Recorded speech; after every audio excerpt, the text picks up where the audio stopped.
நாட்டு சர்க்கரையும் கருப்பட்டியும் ஒன்று அப்படின்னு நம்மள நிறைய பேர் நினைச்சிட்டு இருக்கோம். ஆனால் அது கிடையாது. நாட்டு சர்க்கரை அப்படின்றது கரும்புல இருந்து இருக்கக்கூடியது. கருப்பட்டி அப்படின்றது பனை மரத்துல இருந்து வரக்கூடியது. கரும்புல இருந்து வரக்கூடிய ஜூஸை காய்ச்சி அது கேரமலைஸ் ஆனதுக்கு அப்புறமா அதை பவுடரா கன்வெர்ட் பண்ணாங்க அப்படின்னா அது நாட்டு சர்க்கரை. அதை உருண்டை பிடிச்சாங்கன்னா உருண்டை வெல்லம், அச்சில் ஊத்துனாங்கன்னா அச்சு வெல்லம், அதை சல்ஃபர் போட்டு ப்ராசஸ் பண்ணி கன்வெர்ட் பண்ணாங்கன்னா அது ஒயிட் சுகர். அந்த ஒயிட் சுகருக்கு மேல மொலசஸ் ஸ்ப்ரே பண்ணாங்கன்னா பிரவுன் சுகர். ஸோ இதில் நம்ம பார்த்த எல்லா விஷயமுமே கரும்புல இருந்து வரக்கூடியது. பனையில இருந்து வரக்கூடிய பொருட்கள் என்னன்னு பார்த்தீங்கன்னா கருப்பட்டி, பனை வெல்லம் அல்லது பனை சர்க்கரை, கருப்பட்டி தூள், பனங்கற்கண்டு, இது எல்லாமே பனையிலிருந்து வரக்கூடியது.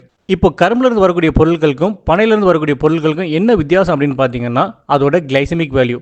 கரும்புலேருந்து வரக்கூடிய எல்லா வகையான இனிப்போட கிளைசமிக் இண்டெக்ஸ் என்னன்னு பார்த்தீங்கன்னா 65லேருந்து 80க்குள்ளே இருக்கும். சாப்பிட்ட உடனே நம்மளோட பிளட் சுகர் லெவலில் கொஞ்சம் அதிகமாக ஸ்பைக் பண்ணும். அதே நீங்கள் வந்து பனையிலேருந்து வரக்கூடிய பொருட்களோட கிளைசமிக் வேல்யூ பார்த்தீங்க அப்படின்னா உங்களுக்கு வந்து 35 to 40 இருக்கும். நம்ம சாப்பிட்டோம் அப்படின்னு சொன்னால் நம்மளோட பிளட் சுகர் லெவலில் அதிகமாக ஸ்பைக் பண்ணாது. நம்மளோட தமிழ் பாரம்பரியத்தில் 2 விஷயங்கள் சொல்லுவாங்க. ஒன்று வந்து உணவே மருந்து, அடுத்தது பார்த்தீங்கன்னா வருமுன் காப்பம் அப்படின்றது. ஆனால் நான் ஒரு டயபெட்டிக் வந்ததுக்கப்புறமா நான் இது அளவுக்கு அதிகமாக எடுத்துக்கலாமா அப்படின்னு கேட்டிங்க அப்படின்னா கண்டிப்பாக இல்லைங்க. ஒரு டயபெட்டிக் வந்தவங்க ஒரு பனை சர்க்கரையை ஒரு மாற்றாக எடுத்துக்கிறீங்க அப்படின்னு சொன்னீங்கன்னா அதிகபட்சம் ஒரு 10லேருந்து 12 கிராமுக்கு மேலே கண்டிப்பாக வேணாம்.